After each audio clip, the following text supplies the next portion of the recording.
Do you guys remember at the Montreal Canadiens golf tournament when Joel Edmondson made those really cute comments about the Canadiens making the playoffs? Oh, Joel, you're just so cute. All right. Well, I obviously took a break at a pretty good time as the Canadiens decided to go on a 7-game losing streak just after I took a break from the channel here. I do want to say, first of all, you guys, it is great to be back, and I really needed this break. So I just want to thank you guys for letting me do that, if you will. And a couple changes, if you notice, the backdrop has gotten wider. All of the players that were on either side of it have been taken down, and this beautiful backdrop that I really love has been expanded. I'll show you guys the other new backdrop I have with other NHL players, where at some point I'd like to do content for other teams as well, because, that's a good thing. So what happened to the Canadiens during this time I took this break? Well, a lot has happened if you consider just over 2 weeks ago. It's been more than 2 weeks since I was last here, and Caden Gooley, we know, has gone down with injury. Yoel Armia all of a sudden remembered how to score again, which was fun. I think the biggest story to come out of the last 2.5, 3 weeks that I've been gone off this channel, though, is Canada winning golds at the World Juniors and it being a breakout tournament for Habs prospect Joshua Waugh. Not only that, but we know the hype surrounding Connor Bedard, and it's deservedly so, has gone up. And now the Canadiens have a real chance to draft him. Now, I'm not saying they're going to win the lottery again, although I think they could. Having 2 lottery balls in the mix for Connor Bedard is absolutely huge, but not only for him, but possibly Fantilli or any of the top 10, 15 picks that the Canadiens are going to make, hopefully, because we know, as we keep hearing often, how deep this draft is, and we have to hit on this draft. We saw Owen Beck actually get called up to Team Canada, which was really fun too, and he got himself a gold medal and just got to be part of a winning team, which is always a great thing. Just before I took the break, we saw Anthony Richard get his first NHL goal and making his Canadiens debut, but then now we see him go back to the Rocket. Yes, Ylonen gets the call up, and we'll see what he can do, because we know that, again, through these tough times that the Canadiens are having, anytime fresh blood comes in from the Laval Rocket, players that are motivated, that are just going to bring in 100% effort, that's what the Canadiens need right now. We saw Marty St. Louis call the guys out the other night and say that they should have been embarrassed after that first period in their loss to the Seattle Kraken. Now, the encouraging thing, though, that came out of it, though, was that Juraj Slavkovsky had a very good game, had a very good chance to score. He's just been playing better overall. I think we're all still mystified about what they're going to do with Slavkovsky, but you know what? At this point, we as fans have to accept, because we have no choice anyway. You can disagree with the Canadiens all you want. They know better than we do. And I think that's just something that we have to accept and hope that that actually is true, because some people think he should go to Laval. He's still not there.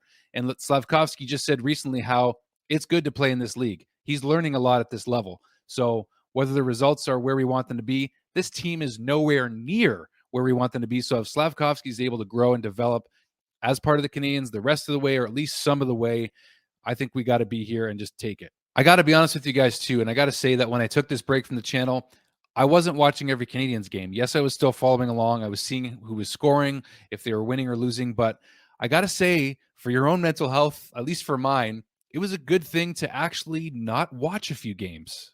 Say what you want about me wanting to be successful as a YouTuber talking about the Montreal Canadiens. I think a lot of us, I've seen the Habs community grow hugely on YouTube, by the way, and for me, I've been doing this thing for over 2 years now straight without many breaks.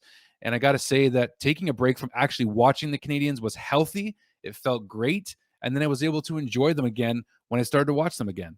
That's my personal choice. It really worked for me. And you know what? The Canadiens only started losing completely after I took my break. And it was a good time to take that break. So for me as a Habs fan, you're not a bad fan if you just take a few games off and just give your brain a refresh and then try to enjoy them, especially after how difficult of a season they're having again right now. So I recommend it. So let's talk about the tank issue, because clearly a lot of us are talking about it. We want a chance to get this generational talent in Connor Bedard. I know I'm among them. Now we see what's happening with Connor McDavid, maybe even Austin Matthews. Those guys haven't won anything yet, and they've been in the league over 7 years now. So that being said, the Montreal Canadiens are in a good, healthy position in this rebuild with a good, healthy culture that they're trying to build. And therefore, I think the tank's just going to happen naturally. Got to give credit to Cassie Campbell on her segment the other night during the Kraken Habs game, because she brought up the interesting point about tanking and how players aren't going to tank, or are they? It was interesting hearing Keith Yandel talk about this with Anson Carter, because without saying it live on air, Keith Yandel was basically saying that there comes a certain point when you're on an NHL team where tanking, you have to accept it, but it's not that players are going to stop trying. You just have to accept that with the trying, the results still likely aren't going to come. So what that means is a team may be tanking, not unintentionally, but it's just going to happen naturally. And that's what's going to happen with the Canadiens right now. And that's what's been happening with the Canadiens. So I think we can embrace it. And I don't think that the guys that are going to be here long term, that we're seeing many poor performances out of them, if at all. If you look at the way Slav's been playing, Caulfield, Suzuki, Arbor Jackeye, Caden Gooley when he was healthy, of course, Josh Anderson, Jake Evans. I don't know that Evans has a long-term future. I don't think he does. I don't know that Josh Anderson does, but I don't think the Canadiens are necessarily just going to part with Josh Anderson. The longer he sticks around, the more I feel like he's going to stick around. I don't know if that's for sure or not. I really don't, but I do think, though, that Josh Anderson's been around long enough. He brings a certain intangible to this team. I'm not married to the fact that we can't trade him.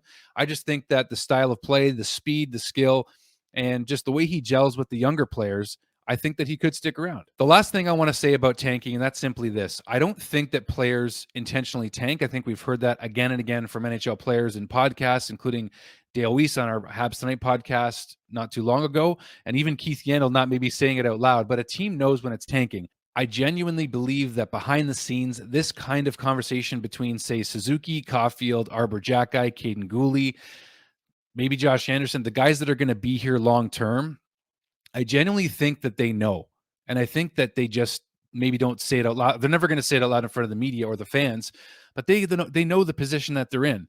They're not going to try to tank. They're not going to show up and not give any effort. But I think that they know that the results aren't necessarily going to come, and that the draft results, if it means drafting a lot higher, possibly getting a generational talent or another really good player or two, I think that they can accept that. That's genuinely what I think the players think and believe, is that you're never going to tank intentionally, but you kind of accept the fact that the management, Kent Hughes, Jeff Gorton, even Marty St. Louis, they have a vision for where they want this team to go, how they want it to be built.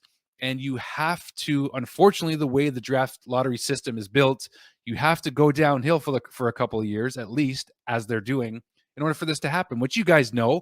But I think they accept it, and I think they talk about it, and I don't think they're going to ever talk about it publicly, but they know. And I just think that, you know what?